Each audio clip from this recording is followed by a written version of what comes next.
With meteorologist Alex Libby. Alex, we're hearing about a fire in the area of the Chattagooch State Park area. Tell us more about it. Yeah, some pretty serious news. It's around Highway 61, right north of Silver Bay. Take a look at these headlines.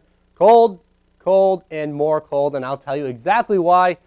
The only thing you really need to know about is the temperatures, and that's because of this polar vortex. They're not a really tight rotation, so no indication of a tornado, but there is some very strong winds, upwards of 60 miles per hour. Well, hunters can expect obviously much warmer conditions, and you might notice a lot more baseball caps than orange hunting hats. Sunday afternoon, we're going to have a good amount of sunshine, which will be nice, but temperatures will be pretty chilly, and chilly air sticks around through Monday morning. I think some wind chills could be as low as 50 below. What does that mean? Well, if you're going outside tonight, limit your time to less than 10 minutes if you have skin showing. And with the snow in the forecast, the really cold temperatures, I suggest in the KBJR6 weather app. It has great radar. I have it up here on my phone, but it also has temperatures. And we chose to pull over because visibility was so bad and we didn't feel comfortable driving any further. At the 5 o'clock show, we had some technical difficulties, but I'll flip the camera around here so you can see out there. At the 5 o'clock, we couldn't see the green light. Still expecting some very strong winds and the possibility of big hail with that cell as well. And there's some more cells up to the north, up towards Ely and the international border. At the National Weather Service, they use a white board, so I'm gonna use the next best thing, a white car. Again, you can't use pavement because you can see it's slushy. After what we've been dealing with, we're gonna need it. Definitely. Thank you very much, Alex. And normally when we have mostly clear skies like you see behind me, we get cool, but the thing is we have a southerly wind that's bringing that warmer air from the south. This is 10 p.m. We're seeing mostly snow and 1 to 2 inches before it's all said and done.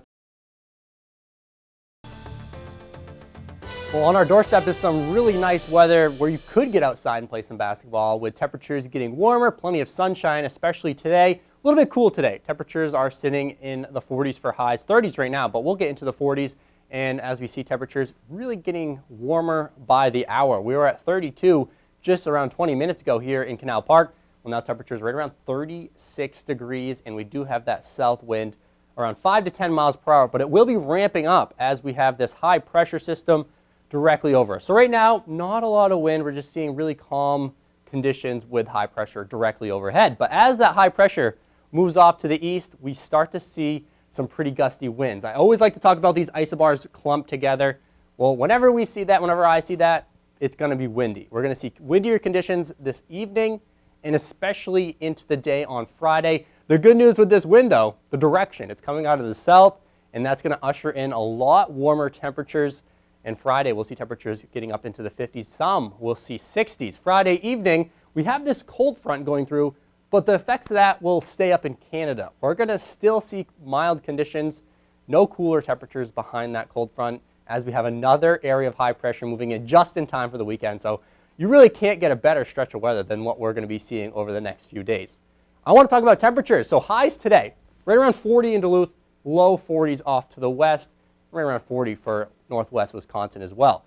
As we head into the Friday, though, we see that south wind really start to pump in some warmer temperatures, especially off to the west. 62 in Bemidji. Even here in Duluth, we're seeing a temperature right around 56 degrees, 57 in Ashland. So really warm conditions here for Friday, and it's going to be even warmer on Saturday. Saturday, I wouldn't be surprised if we see 70 degrees somewhere in the Northland. It will be the southern or western portion, like Brainerd or Aiken, Bemidji could see 70. But I think for the most part, we will be in the mid-60s, which I'm not going to complain about. That's wonderful, beautiful conditions that, honestly, I'll be in short sleeves and shorts this weekend. So today's forecast, not 60, but we're still seeing some nice conditions, 42 degrees with sunny skies. As we head into tonight, we stay a little bit more mild than last night. We were in the a lot more mild, actually. Single digits last night in teens. What we're going to be right around 20 to 30 degrees tonight with that southwest wind. 7-day forecast. Well, I told you already the next 3 days are going to be spectacular, which they are. 61 for a high on Saturday. Sunday, Easter, not too shabby at all. Just a little bit cooler near the lake. We are going to see a little bit of a lake breeze Sunday afternoon, keeping us in the 50s. But where you don't see that lake breeze, another day where 70s are possible. Places like Brainerd, Grand Rapids, International Falls.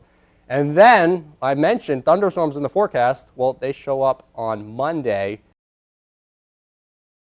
Turning 100 is a big deal, so the Iron Range community didn't want to let the pandemic dampen the celebration today for a Hibbing World War II veteran. KBJR6's Alex Libby spoke with Joseph Berklich, who celebrated in a safe and special way. 6th Avenue East in Hibbing was lined with cars as far as the eye could see Wednesday, all to celebrate 100-year-old veteran Joseph Berklich. I don't feel 100. I feel like more like 80, I think. The World War II veteran who fought on 4 different Pacific islands says the secret to reaching 100 is to stay active. It must be because I still do all my housework and stuff. Berklich is a very active member of the Hibbing community, from holding a seat on the Hibbing City Council to being president of the curling club for 25 years. He was still very amazed by how many people came to celebrate his birthday. And I just can't believe what is happening today, though. This is such a great day, my God. And believe it or not, Joe isn't the only 100-year-old veteran at the parade today. Happy 100, Billy! Oh, Bill, there's 100 right here. Hey! Yeah. How are you? He's the only guy. He never could beat me in curling. I don't think so. Billy, who just celebrated his 100th birthday a few weeks ago, was just one of many who came to celebrate Berklich. We're having a flag flown over the U.S. Capitol today, the beacon of freedom, in honor of you, and the congressman will be happy to hand deliver it when he gets home. Jerry Sanborn, who helped organize the parade, said these events are more important now than ever before. There's not many of these guys left. These guys served our country. They've done things for us. And, you know, at 100 years old, it's kind of time for a little recognition. Recognition that Berklich will never forget. Happy birthday, dear Joe. Happy birthday to you. What a great birthday. Love those two vets still giving each other a hard time out there, too. And after the parade, Berklich and his family celebrated with a big lunch at Boomtown Brewery.